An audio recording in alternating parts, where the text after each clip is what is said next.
Welcome to another episode of Prep Radio. Tom Blackman with Paul Scarborough. Hello, Paul. Hello, Tom. How are you doing? I'm good. And if we both look like we're trying to hold in a joke, if you watch on YouTube, we just had the 20-minute debacle of Paul trying to connect his Bluetooth headphones. Yeah. Just turning off Bluetooth on his Mac and then not realizing his mouse was Bluetooth. So yeah. he couldn't actually do it. It's one of those things, and I'm sure everybody's done it. I'm sure you have. I have done it. I'm sure everybody's listening has done it. It's like, right, I've got this call, I've got this Zoom call, I've got this meeting or whatever. And right, I'll just put my headphones in that connect every single time I open them to my Mac. Every time, without fail. I put them in and it won't connect. So like Tom said, I was like, I know, I'll just restart Bluetooth. That normally works. Forgetting that I've got a Bluetooth mouse. So I've had to move everything off of my laptop, open it up and do it with a trackpad. So anyway, that's what we're laughing at because we couldn't start because we were laughing at that. So anyway, I'm fine. Thanks, Tom. How are you? I'm crying. My eyes look like I've been on a weekend bend. I'm just crying with laughter. It's just brilliant. It's when you go and like see your granddad and you show him like your smartphone. He's like, wow, look at all those things. Like You realise people actually don't think that you're 10 years younger than me. You know that, don't you? Yeah, I know that. Like genuinely think that you're not 10 years younger than me.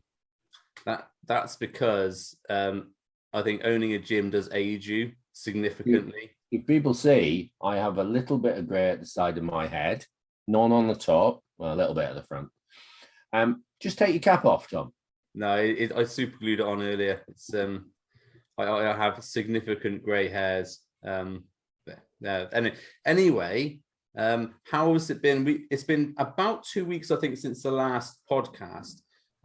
So immediately we I think we did one run where we actually. It has actually been 3 weeks. 3 weeks. So we said we're going to do it 2 weeks. Yeah, we have kicked into touch that promise we made every 2 weeks. But in our defense, both of us have been very, very busy with my day job and coaching and with the gym and coaching for you. So it's very hard because I went away last week, didn't I? I actually worked away at Heathrow for a little bit. So these days when I travel to like Heathrow or wherever, I'm extremely tired afterwards.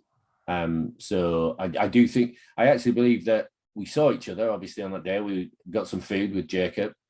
And then I drove to the hotel at Heathrow. And I think I then texted you and was like, nah, I fell asleep. That's right. We're supposed to do the podcast from what you were supposed to do from your hotel room.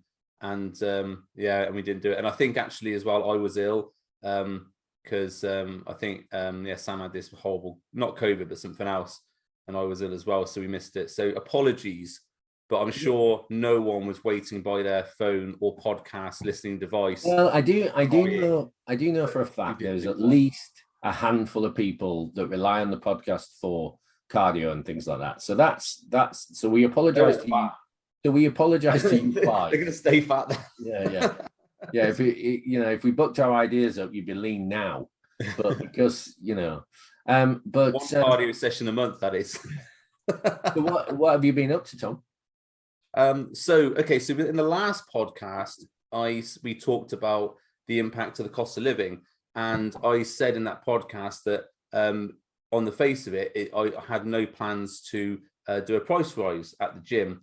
However, a meeting with my accountant later and a forecast for the next 12 months later, and also the fact that I want to reinvest in the gym, as I always do, buy more kit and do more stuff and offer more stuff for the members, that just wasn't viable without Can I just interrupt you there? So you made a promise. I didn't promise, I just said hold on. So you made a promise to your members. I didn't. And then you went back on your promise. So are you going to be running for Parliament? Prime Minister, me. I have parties. I have parties during lockdown as well. Now, or have you ever been? Well, okay. So on that, I didn't promise. I said that there was no plans immediately to do prices. I'm messing with you. We've spoken about this off air, obviously. Yeah. And I fully agree with that. I fully agree with anybody who owns a business in when it comes to obviously their normal general life and things like at the moment, we're all feeling the pinch. Unfortunately, and you'll be able to expand on this, but unfortunately, and I can just see all the gym owners around the country. I say all the gym owners, that one gym owner that listens to this. Around the country agreeing with me. People think gyms should be sort of free. Well, why are you increasing your prices? We just lift weights, Okay, so what I would say to that is that there is an element of that, especially with independent gyms, is and this is by no means the majority of people. The majority of people, at least who come to ministry, I would say 99% of people who come to ministry. Yeah, I'm talking in general. I'm not aiming it at your. So obviously that was tongue in cheek. I don't want your members all to. But in any given population, there's going to be people who don't believe prices should go up, who believe that they're entitled to a discount because they said hello to you once. They think that they don't have to pay their membership on time, that they'll pay it when they want to pay it, and that's them doing you a favor. They are generally the people who are the most trouble as members. And I would say thankfully we don't have any of those people anymore at the gym. And if you are a gym owner listening to this, when we come out of lockdown, myself and Curtis, my partner in the gym, we made a decision that every membership was going to go to direct debit. And the reason is that the majority of people who gave us hassle about memberships and price rises and all this stuff I'll pay whenever I want to sort of thing, they were always the people who paid cash, as in cash monthly. They're always, I'll pay it when I feel like it, and left the kit out and all that sort of stuff. So we made a decision over lockdown, and we had a fair amount of people on cash memberships. Not all of them were trouble, admittedly, but all the ones that gave us hassle were. So we decided we were going to make a stand and say, no, the terms of our business is direct debit, or you can pay upfront for the year. And that's the only way we're going to have a membership. And we did get people going, I'm not paying that. And we're like, okay, fine, but that's the way we're doing things.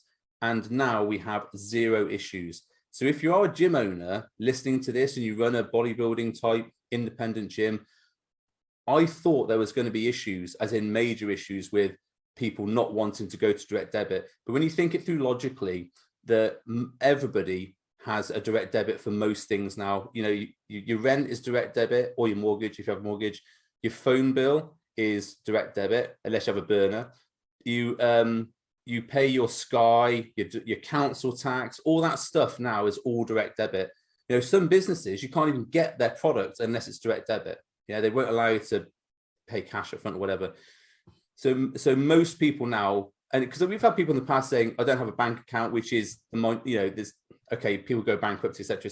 But I don't have a bank account, I don't remember my number, but all these excuses, I don't have a smartphone, and what we've found is I think the people you want as members are the people who have bank accounts, who have regular amounts of money and all that sort of stuff, So I wouldn't be afraid of making a stand and doing that and saying, this is our terms of our business, because what we actually found was that some of the people who are paying cash paid up for the front for the year, and the rest of the people pay up direct debit. And there's only one or two members that actually left saying they weren't going to do business with us. So, yeah. So price rises happened. That's what I should say. No, I get that. I was mega pissed when my council tax rose. One thing I will say that I've realised is, and this was from that guy who does the money saving tips. I've forgotten his name now. Martin something.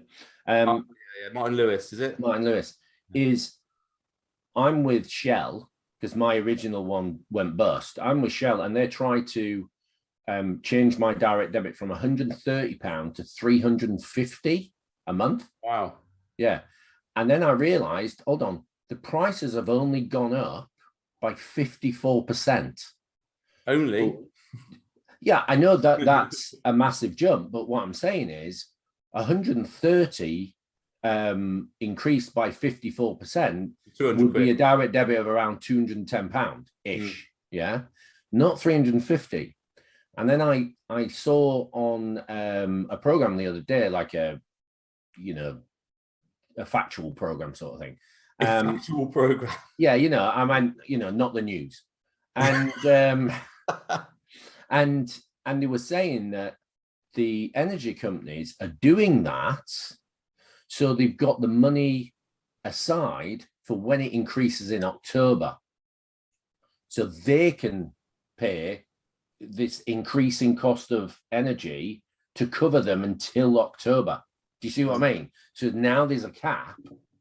They're using this money. It's not illegal what they're doing, because they've said that they've notified you're going to increase it, but they've increased it by so much to bring it in. So Martin Lewis's advice was lower it to a 54% increase, which is the most that they could have increased it by. So anyway, our podcast is not about factual, sensible stuff. No, of course not. Here's a jammy dodger. So maybe I'll just edit all that sort of sense. Yeah, well, people will be going, really wow, what we're about, is it? Wow, yeah. Tom and Paul are really informative this year. Discussing business and all sorts. Wow. These have really matured. Yeah, I thought you just opened a gym and you just got a Porsche straight away. Or you get given one when you're you do, but you soon get a knock on the door. As I was telling you the other day, I went to a bodybuilding show at the weekend. Wow.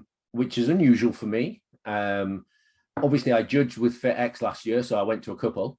But I actually went Tupperware with you to eat the audience. No, I am now under the carpet width when I walk to allow me to bring Tupperware to the show. So what it is on all show, I know people know this, when it is in the show, if you come to the show and you're going in with your ticket and stuff like that, if your arms don't flare out to a certain degree, then they will stop you bringing your Tupperware into the show.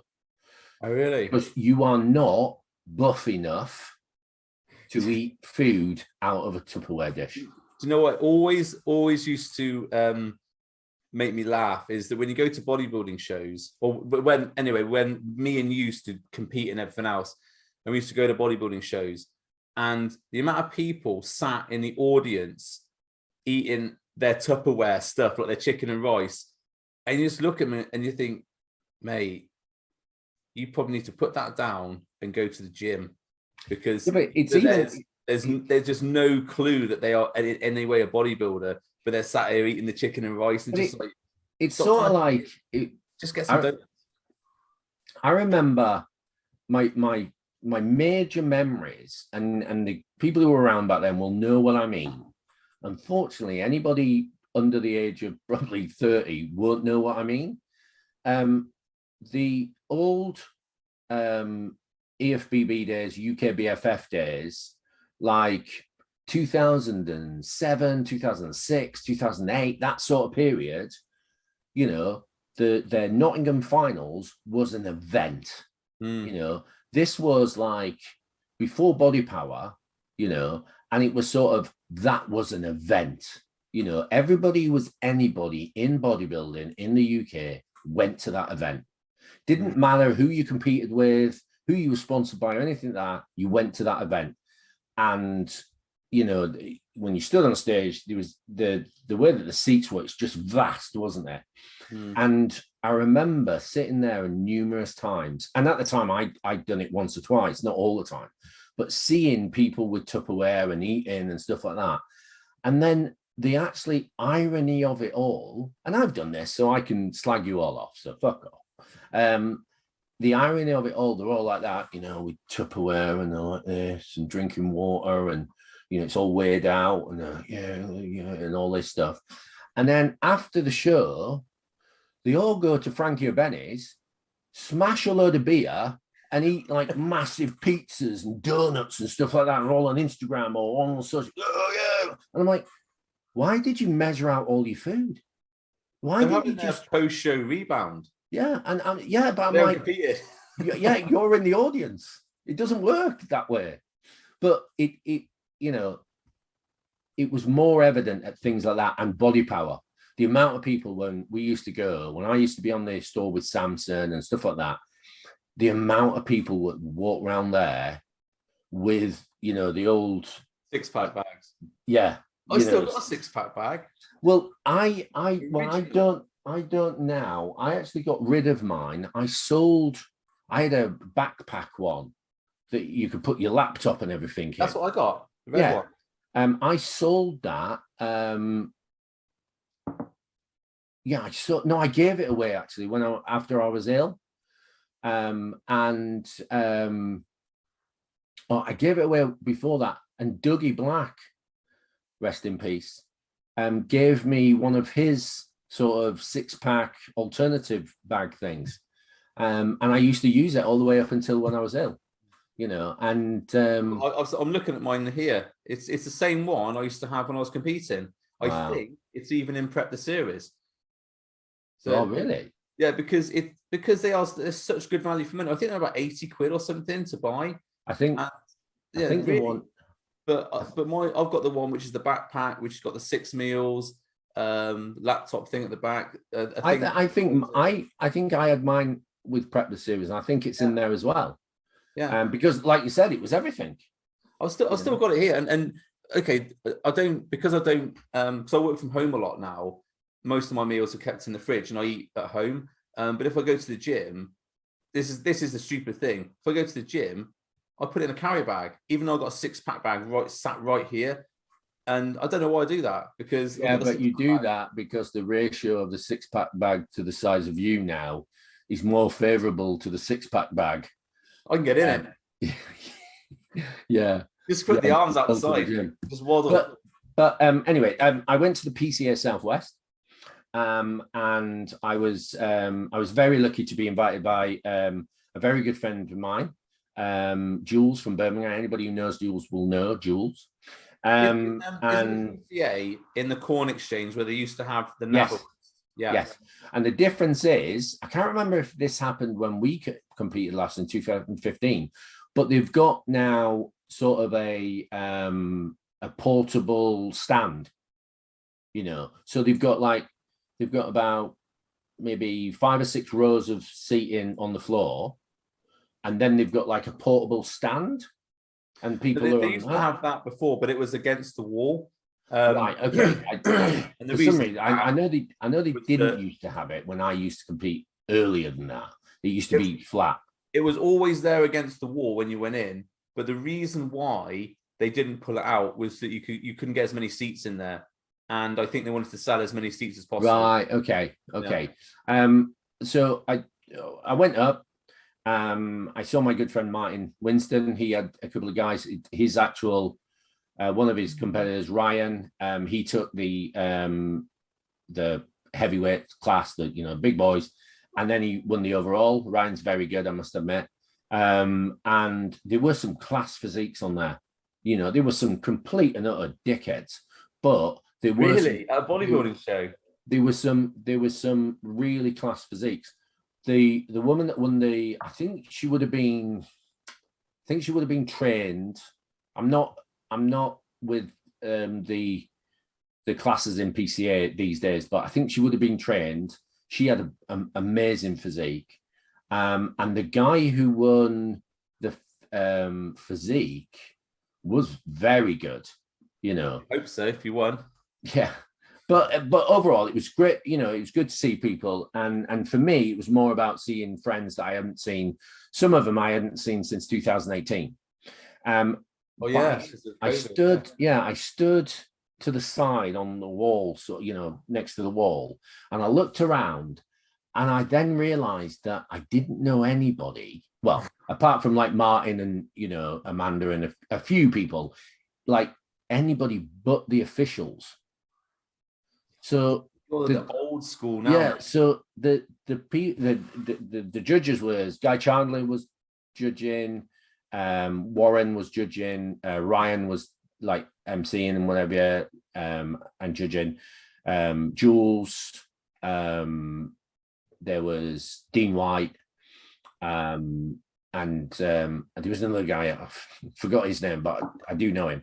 But and there was Stephen from Scotland. We went on the Mac Nutrition with him. The last one, he was emceeing on the stage. Evolution Coaching, I think. Yeah. But my point was, I genuinely only knew the actual officials. It was just really weird. But it was sort of, it was good to go to a show. I think the next one I'll go to is the one at the Expo for FitX. FitX, yeah. Yeah, I really just don't have time these days. Hence why I stopped judging with FitX. My weeks are so packed. The weekend has to be for the family, and I just cannot. Where before I could sort of justify it, I can't justify traveling around the country. And FitX are great. You don't do it under your own expense, sort of thing. So they're really good for that. But I just can't. The nearest show for me is still 3 hours of drive away. So the way I am now with driving, I couldn't go up in the morning, 8-hour judge, and then drive back in the evening. I'd have to stay overnight. So it takes too much out of my family time. So that's why I've given it up. So the next one will be the Expo. And to be fair, I will watch a bit of the show, but the Expo will be more about the people who are going, the people who are on the store. Expo. Yeah, I'm going to go to the FitX Expo because everybody who I know, like Matt Tofton, he'll be there. Dean, Dr. Dean, he'll be there. Mark will be there. There'll be a lot of people either on the stands or attending that, again, I wouldn't have seen for a whole year since the last FitX, or I wouldn't have seen for years. So I'm going to go up for the whole period this year. So I'll probably travel up on the Thursday and then come back on the Sunday. We're there for Saturday night and Sunday night. I'm speaking on the Sunday, and we're going to drive up on the Saturday night, and then stay over on the Sunday night and come back on the Monday. Well, what I'll probably do, you see, is I'll arrange a visit to my head office on the Monday, like I did this last year. There's a business trip. No, I won't obviously do the weekend as a business trip, but the petrol, obviously. Because obviously I need to remortgage my fucking house to get a tank full of petrol these days. So that was that. So your work. What did we say we were going to chat about today? What's pissed us off recently? Well, that could be any one of 100 things for you, but specifically, we were going to talk about an emergency titled Memories of Yesteryear, which actually fits in quite nicely because we've been reminiscing a little bit about contest prep and stuff, and actually Prep the Series, which was episode 5, was released on Monday, and actually that was the episode where we were at the NAMA West. Yeah. So it's on the same actual weekend as the PCA West was. So what we were going to talk about today was sort of the memories of stuff that was around when we were competing, and then see if it's still around today or if it's died a death. So I think I did a video the other day about anabolic muffins, which was the sort of thing about having muffins before training. You had a few things there, didn't you? And what we're talking about here is over the years that me and Paul have been competing and training, there have been these things, the secrets of the pros that have been done. Everybody started doing them, then everybody stopped doing them, and no one made any more gains doing them than not doing them. Yeah. So, I think the anabolic muffins came from SAS. No, this was before that, because this is before SAS was even competing, I think. Really? This is the Chris Aceto stuff, isn't it? Yeah, no. Yeah, but people will probably know it more from because SAS was coached by Chris. Yeah. So people will probably know it more from SAS, but it came from Chris Aceto. Yeah. And I remember speaking to SAS and Luke Sandow. Yeah. because he was coached by Chris as well, and Luke going, all it is calories. It's just dense, and it's small, so it's not going to bloat you out or anything like that. That's all it is. But it's idiots think dense, it's but weight yeah. loss. That's the and thing. he was like, but idiots think that it's a magic thing, in typical Luke style. Because in the video, you can see us in this prep series. Obviously, you've got to carb up a little bit, and then I'm there eating cheesecake. And someone actually messaged me and said, "Why are you eating cheesecake on the morning of the show?" Yeah, and it's exactly the same thing. Cheesecake is very high calorie, sugar, refined carbs, a little bit of fats in there, and it doesn't sit heavy on your stomach. And that's why I used to eat half a cheesecake before on a show morning. When I worked with Skip Hill from Intense Muscle in America, I had a McDonald's breakfast or two, and basically it was like, and I had it. The first time I did it was at the Britain, actually, and I remember doing it. Britain 2012 it was, and I said, right, what we're going to do? He said, right, you're still a bit flat. We need to get some food in you. And I bloated quite a bit from when I ate food, and it would take about a couple of hours to settle. So he got me to go out at 9 o'clock in the morning in Southport and get 2 sausage and egg McMuffins, some hash browns and whatever. Yeah. And I ate those with very little water. That was obviously back in the day when that was the thing, but with and within an hour, it was just like I was full, roadmap, veins, and I went on then. I went on then to place, I think it was 4th at the Britain that year. That was the year Ricky Moore won, and in class 4. And like you said, that's the same as the muffins. It's just getting that food in you that won't bloat you out and that is calorie dense. I think also the key thing here is the sodium, because what a lot of people don't get is that because they've restricted their water and etc., the sodium levels have dropped. And what people don't get is that sodium is part of the transporter that pulls glucose across the intestinal blood barrier. If you haven't got sodium or enough sodium, that it sits in your intestine, the glucose, and that's why you get bloated. So all these things are all high sodium as well. Like McDonald's breakfast, high sodium, the cheesecake, high sodium. It brings it across. It helps that happen. And that's what people don't get when they're trying to sort of carb up in the morning with rice and all this healthy stuff. No sodium there, so it gets stuck in your gut. So there's that. And you obviously need water for vasodilation. Well, the thing is, I remember a conversation I had with Skip back then, and I think I had it with Scott Stevenson as well. And I think Scott Stevenson said people are stupid, which obviously we know. But because to get vascular, to be full, you need 3 things. You need carbohydrates, you need water, and you need sodium. Yet people restrict carbohydrates, they restrict water, and they restrict sodium.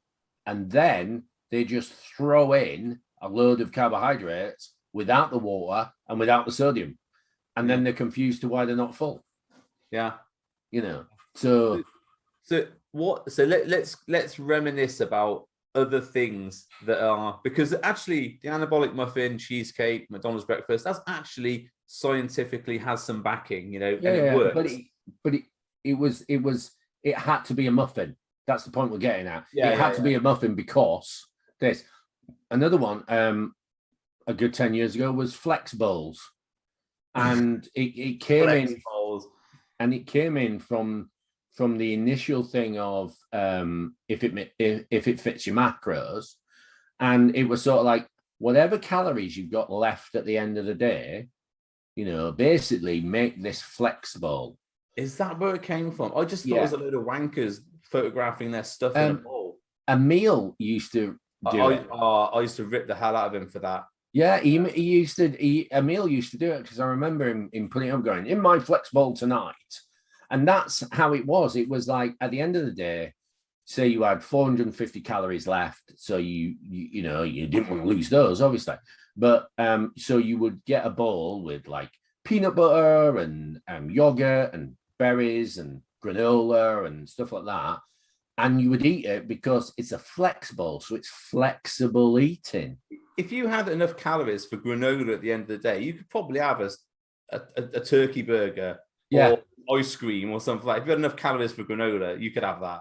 Yeah. And it was another one of those things where what can we get away with eating that won't actually set us back?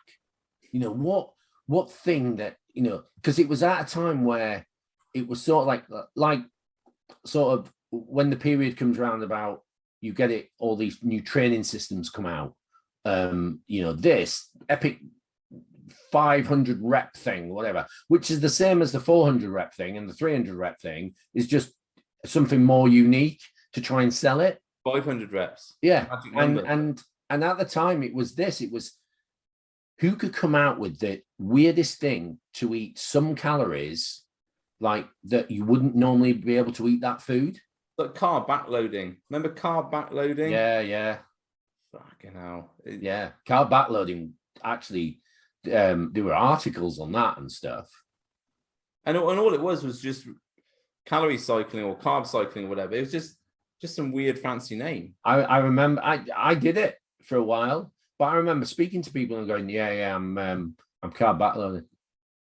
As if it was like, I sell gear. You're part of the club. Yeah. Do you backload? Yeah. Do you? Maybe that's from the Navy days. Yeah, exactly. But yeah, carb backloading is an epic one. That really went, because that was back when the forums were about. And I know forums were cool, weren't they? I wasted so many hours arguing with twats on forums. You see, I left because I stayed on with UK Muscle after you left, and I only left at the beginning of this year. Actually, my effort on there dwindled, and to be honest, I just mainly stuck with the peptide and growth sort of forum because that's what interests me and that's what I was mainly an expert in and stuff. And it's amazing the license being on a forum will give someone for the amount of gobbing off they will do. It's like, I'm just astounded by, like you said, arguing with people, and they're just so rude and like, and all this stuff. Do you remember when Robster, who was a mod on UK Muscle, some guy was giving him so much shit, and he said, "Mate, you don't want to do that," and he managed to find the guy, and I don't think he went around his house or he called him up. Yeah. And the guy was like, "Fuck, how did you find me?" And that was like a proper sort of keyboard warrior moment. I thought that was quite funny because he had to go on the forum, didn't he, and apologize properly. And but Robster was so seriously was a fucking another level, So like you said, he's one of those guys that if he says he's going to do it, he'll actually do it. I remember in 2010 being it was the first time I did the universe. It was a massive deal for me, obviously. And I remember this guy coming on the forum and basically starting up a fucking argument with me. And he actually put on the forum that, I'll see you at the universe. Did he actually see you? No. But he might have been there, but he held me along for that story then. I was expecting the big Royal Rumble at the universe, and so because I said to him, I said, "Well, let me have a picture. You know what I look like." Yeah, so I can see it. Yeah, I can see. If you're going to come for me, at least let me know so I can. We can have a proper fight. He's the one wearing the tulip. Yeah. Look at the red carnation. so it got quite serious. and obviously when you're at a show, you're at your most vulnerable because you're depleted and stuff like that. And I was a little bit worried at a point, and then I knew a couple of guys in Wales, and they'd been following it and they were pissed off by it as well. So they were like, right, we're going to the university with Paul. So, and so anyway, nothing really happened, but it's amazing how people, right, you're going to be there. Fine. I'm good, and the amazing Facebook groups are like that now, aren't they? The problem is obviously Facebook groups, most of the people gobbling off are actually on their profile. Yeah. So it's a little bit more, it's progressed, hasn't it? It's leveled up there. Well, the thing is, you can instantly find out about that person, with social media as it is now. You can instantly, find who they are, and normally if you've got Facebook, they've got Instagram, and if they're gobbing off on Facebook, they're probably not as secure on Instagram, and so it's not, and plus, Facebook and Instagram have got a fucking army of people policing it, so I know that's what mods was supposed to do, but mods, like anything, because me and you were mods, was like, I used to be like, fuck it, let them fucking argue, you know what I mean? And where Facebook, they'll give you a little bit of a holiday from it, But I think groups, I don't think groups are as exciting as forums. No, and also groups, because Facebook is trying to maximize their money, they've actually reduced massively. There were some really good groups on Facebook. I know you're in a couple with me, and I think the Tears of Freedom group is really good. Jason does a really good job of keeping that going and there's obviously the people in there are vetted and they're all really good people. And there's another one that I'm in called the Oversubscribed group, which is Dan Priestley's one. That's quite good for business related stuff. But generally, a lot of the groups I'm in, they're just very quiet, and because they don't really pop up in your feed unless you pin them, and then obviously you've got to get people talking there for now. It's a lot of work, and there is now actually a move from because Facebook groups were all the rage for a while, weren't they? But I think a lot of people they just can't be fucked with Facebook anymore. And certainly a few of the people I work with, like my coaching clients, I say, "Oh, you on Facebook?" "No, I'm not on Facebook." I'm like, "Oh, that's interesting." And a lot of younger kids. So my nephews, I said to them, "Oh, are you on Facebook?" "No." They're like, look at me as if I was some old fart. Yeah, my daughter. Old people are there, Uncle Tom. If you know, Instagram is where Facebook used to be. On that, and obviously you've got TikTok for. You see, the thing is, it's slightly different because you've got TikTok. And that's sort of less accessible for that's more of a comedy effect. Like if you just want to because I found reels not so long back on Instagram. Pull you in, that reels pull you in. Yeah, I'm fascinated by them. But actually, reels on TikTok are better than reels on Instagram. All you've got. And I know people maybe get annoyed about this, but when I look at it, and when I look at people doing reels on Instagram, I see people who would consider actually you're quite a serious business person or whatever, going, and then like the things pop up. Okay, so if you're listening on the podcast, when people do those silly dances where they're pointing in the air at nothing and then they're adding the text afterwards, and just like, you look like a bit of a dick, really. It's like the thing is like calorie deficit. Not eating properly. I'm like, fuck off. Reels are for I must admit, I look at reels just I look at it for various things, to be honest. I like the comedy part of it. I'm following a couple of people just from their reels. There's a married couple. They've just had a baby. They're young, in their 20s. And any fans, the stuff he says that gets a reaction, and she plays along as well, and it's just funny. That's all it is. Yeah. It's just funny. And then you see the nutrition experts and who are and all this lot, and they're all taking it seriously, and they're like, if you do these things, not have breakfast. Yeah. And I'm like, right, okay, but that's the thing. I think where okay, I don't want to say, because I'm not an expert on social media stuff, but when people are going on reels, they're looking to be entertained. Yeah. And they're just literally to wind the time with having a poo or something, they don't probably want to digest complex nutritional concepts. And I agree. And the thing is, as well, is that a lot of like guru coaches that saying, oh, you got to be on reels, you got to do this, you got to do that. I do reels every now and again. And the ones I do are like recipes and stuff like that. And they actually do really, really well, because it's just basically, here's the ingredients, here's how I do it, blah, bang. And it's like, save this for later or whatever.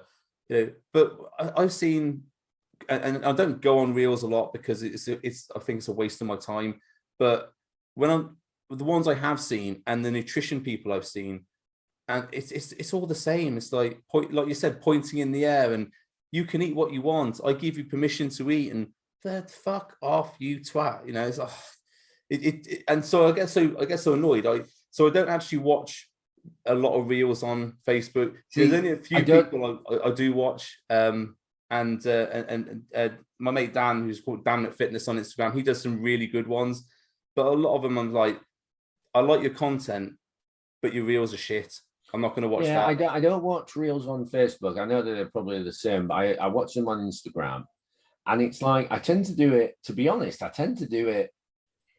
around about 10 o'clock at night, when I haven't got enough time because I'm tired to watch a program, but I've got like 20 minutes, just while I wind down and stuff. And I'll just watch it. And the next thing I know, that 20 minutes has turned into an hour. And I'm like, shit, I'm really knackered. Perfect solution for you. Instead of reels, Pornhub, 2 minutes, straight to bed, no problem. Mate, if you're still telling people about Pornhub, you really are old style, mate. I'm just suggesting that might be because I think my mates are on it or something. I don't know. Yeah, from what I hear. Yeah, from what I've been told. Yeah, because there's a way you can download them now. Someone told me. Apparently, and save your favorites and stuff.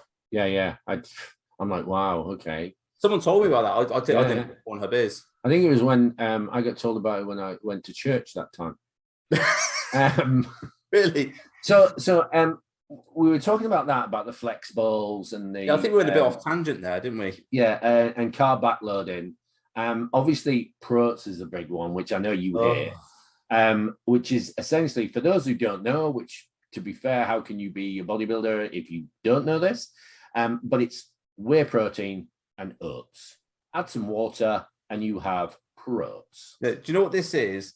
This is the 90s, 2000s thing of taking one word and another word and molding it together to form a stupid fucking word.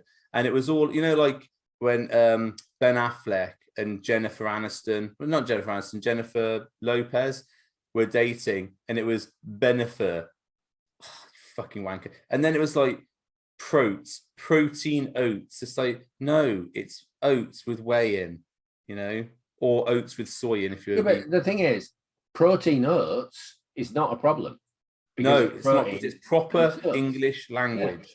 Yeah. Protein is fitness wanker word. Way of saying it. Yeah, it's like it's almost as bad as people go for cheeky Nando's, although that is 2 correct words put together. But I don't know what is cheeky about a Nando's. Yeah, I'm like that. The context is slightly off. I'll tell you what. Do you remember that? What was that? Cyclodextrin. Dextrin. That. Where did that go?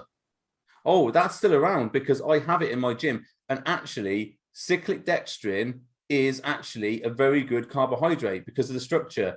But it doesn't. But what I'm saying, it was like on everybody's. That's what everybody used. What was the protein at the time? Oh, Pepto Pro.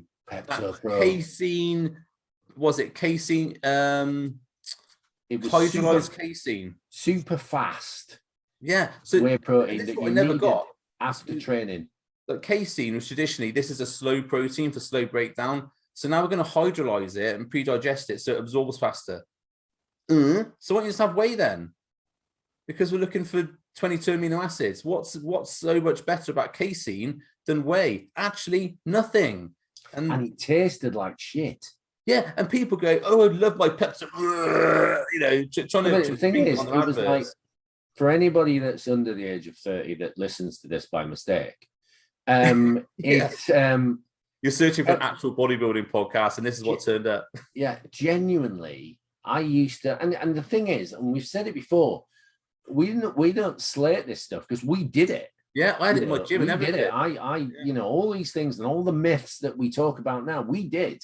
Yeah. You know, I genuinely stopped eating my food at a certain time. I never had protes. And I actually never put whey in oats either because. Well, actually, I have that every now and again at home, just for speed, really.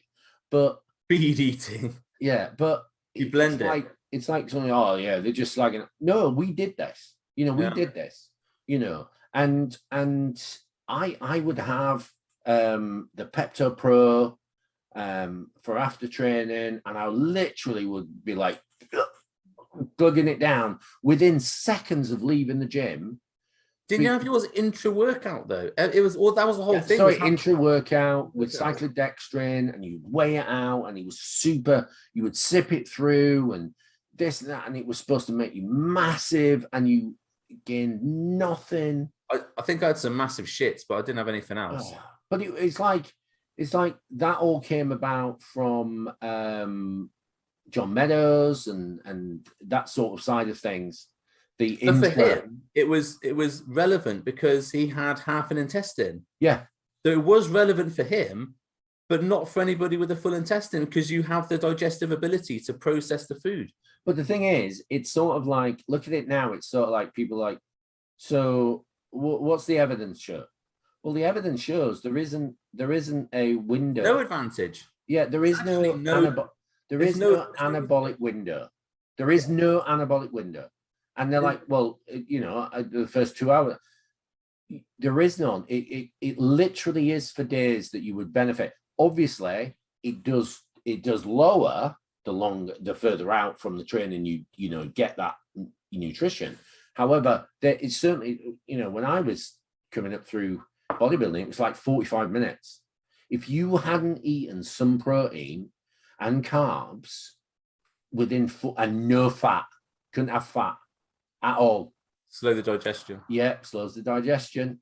If you didn't have the protein and carbs, the carbs specifically because of the insulins, obviously, because that insulin pushes through, and if you didn't have that within seconds of lowering your last dumbbell, then I believe I read this in articles and stuff, the actual workout just wasn't effective.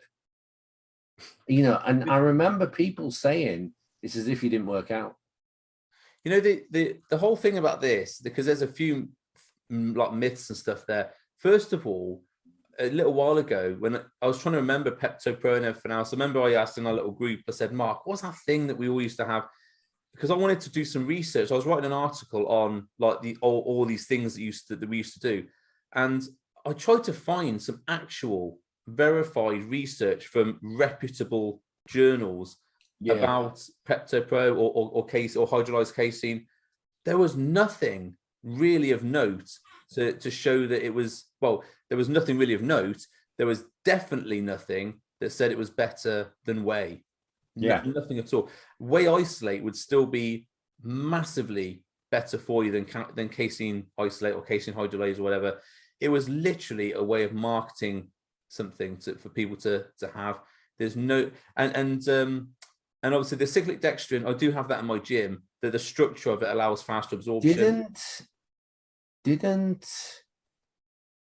was it My Protein sell something as cyclodextrin? Yes. So it wasn't cyclodextrin. It was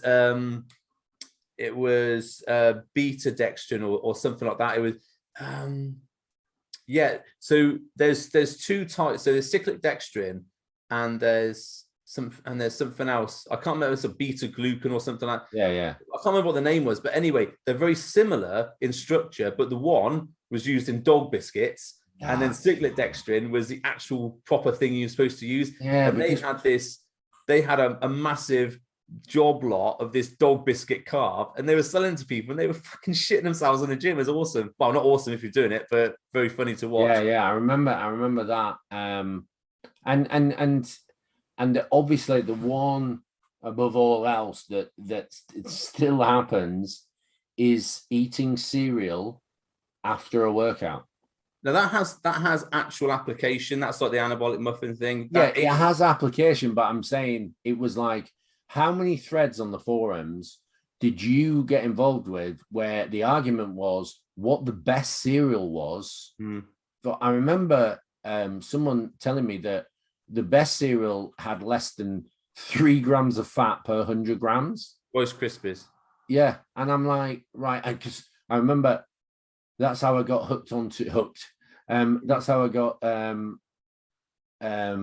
put into rehab for Lion Bar cereal. Lion Bar, and I never had Lion Bar cereal. It doesn't sit with nice. me having cereal with chocolate in.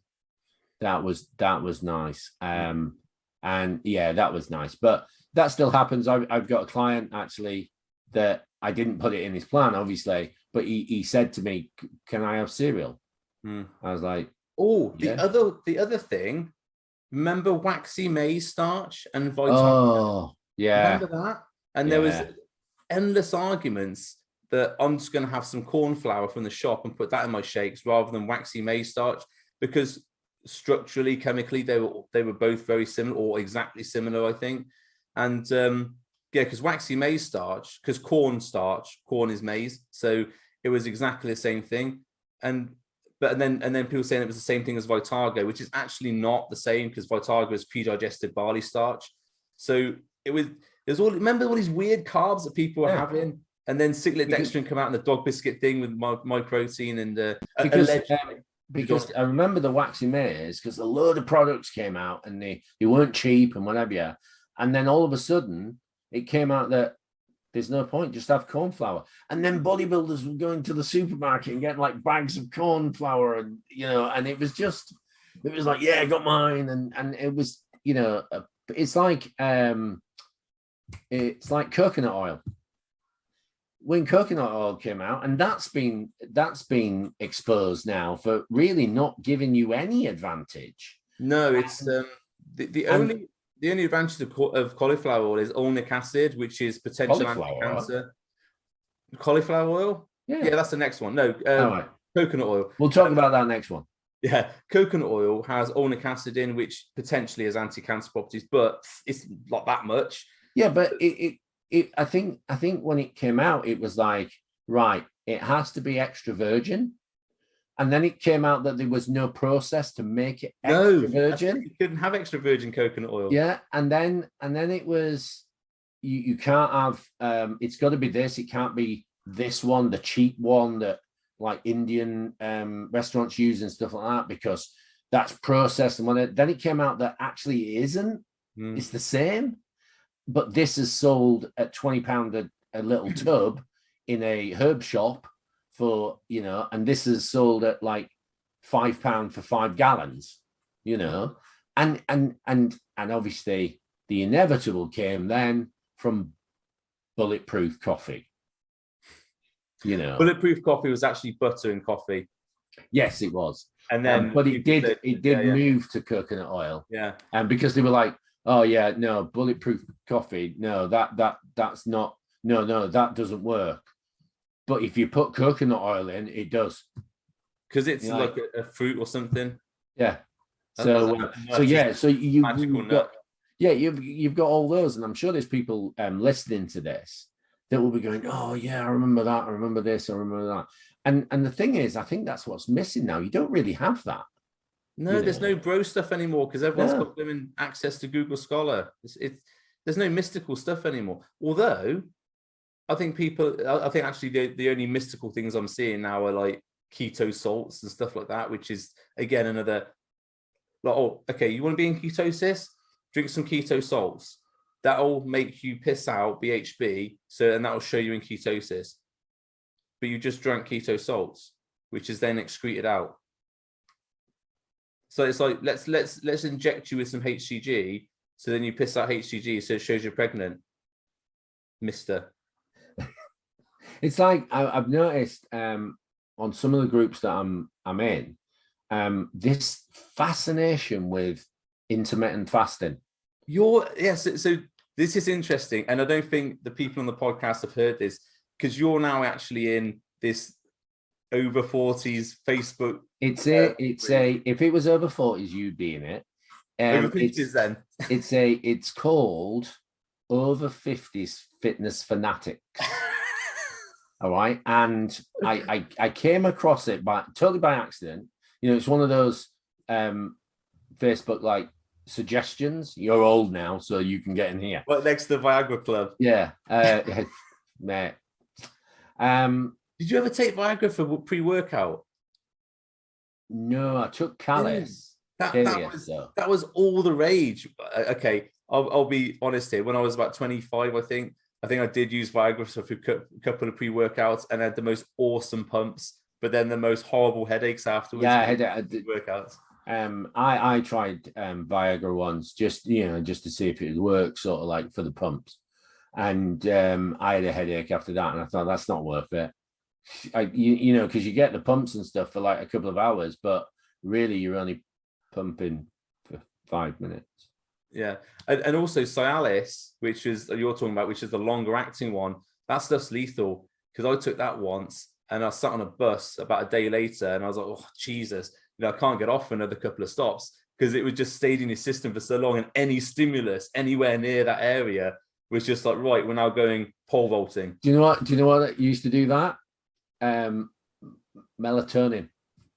Oh yeah, melatonin. Melatonin peptide. That's something you don't see any longer. No. Melatonin jazz. Oh no, was it melatonin? Yeah, melatonin jazz. Yeah. Melatonin 2. It was. And it was called melanotan, not melatonin. It was melanotan, wasn't it? Yeah. MT2. It was initially, and it was all the rage, and that was a side effect of it.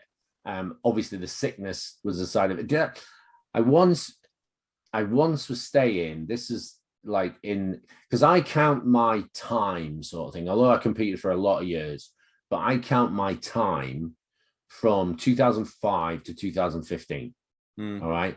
So I was saying this to Martin Winston, just the other week, and we were talking about things, and I said, this is your time. This is your time when he's working with a lot of clients. He's getting sponsorships and things like that, and he's showing and stuff like that, and he's part of a group of younger coaches and things like that. I said, that's your time. My time for that sort of thing, and when we used to go to Body Power, and Body Power was great, and meet up and things like that, was between 2005 and 2015. And I remember people using melanotan. And I was in a hotel in Heathrow, a Premier Inn hotel in Heathrow, the new one, at the time, not now. And I was also taking green top growth. Oh, well, hygiene. So, yeah. But it was when the Hyge came over without the labels, I just couldn't be bothered to put the labels on because I knew what it was. And the MT2 was a green label, a green top. And at the time I was experimenting, and those who knew me back in those days and on the forum and stuff know that I used to experiment. So I had an opinion of my own. Yeah. And it worked very well. To be fair, it did work very well. And I busted. I remember Scott Francis on UK Muscle claiming that you could inject something like 72 IUs of growth and none would be wasted and whatever. Yeah. And I actually did that. And I was like, yeah, it's wasted, but anyway, and I was on 10 IUs of growth, and I did the whole vial, and it was the MT2 vial. I bet you were like a lobster. Mate, I'll tell you now. No, I'll tell you now. I felt really tired. It was in the evening, and drowsy. And obviously I thought, oh well, training and stuff. And went to sleep about 10 o'clock, 11 o'clock. I woke up at 12:30, and for about 4 hours straight, I must have puked my guts up. Ooh. I was really bad. I mean, really bad. Yeah, it did make you nauseous, didn't it? Oh man, yeah, it was horrific. And that's what really made it not take off, really, long term, was the nausea, because what you can get now, also, is the inhaler. Oh, really? Yeah, and apparently it has something like a third of the effect, so you got to take 3 times as much. Obviously, you do. Well, I'm just saying, you're not a math. No, but bodybuilder mentality is, this is a third strong, so it won't give you side effects. Well, I'm going to take 3 times the dose. Yeah. And you don't get the nausea, but you do get something. It does, and but yeah, I was horrifically sick, and obviously I made sure that I put like a blue dot on all of my MT2 after that day, so I didn't do that again. But that's awesome. It's funny, looking back and thinking about stuff like that, and I reminisce quite a lot about certain things I did, competition that I went to, events. It's like they really messed up Body Power in the end, but when you go back and go to the first few years of Body Power, it was epic.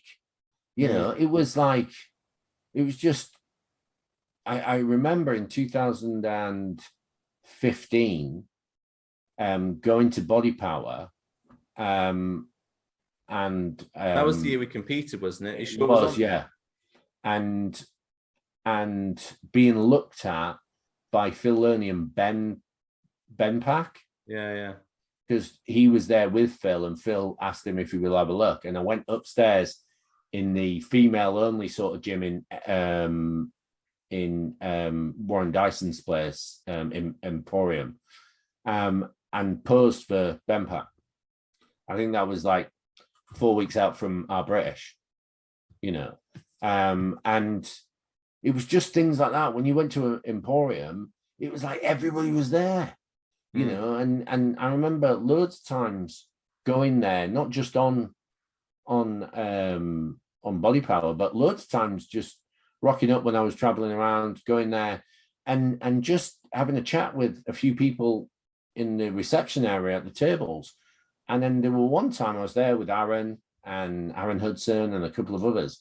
And before I know it, there was about 15, 20 people around. And we were just all talking about just things. Things. Yeah, just everything to do with bodybuilding and stuff, and growth and gear and stuff. I think that was just after I did my first podcast with the size game. Yeah. So, but yeah, no, it's it's amazing, mate. I must admit, like you said, forums and and stuff like that. It's just weird, it's just. Well, on that, coming up to the hour, I think. Well, we're probably over the hour, to be fair. Yeah, we were going to talk about people's training intensity and things like that, but we'll leave that for the next time. I think I've enjoyed this, mate. Actually, going down memory lane. Yeah, we can play it back to ourselves when we're 80 years old. Yeah, after we watch Pornhub.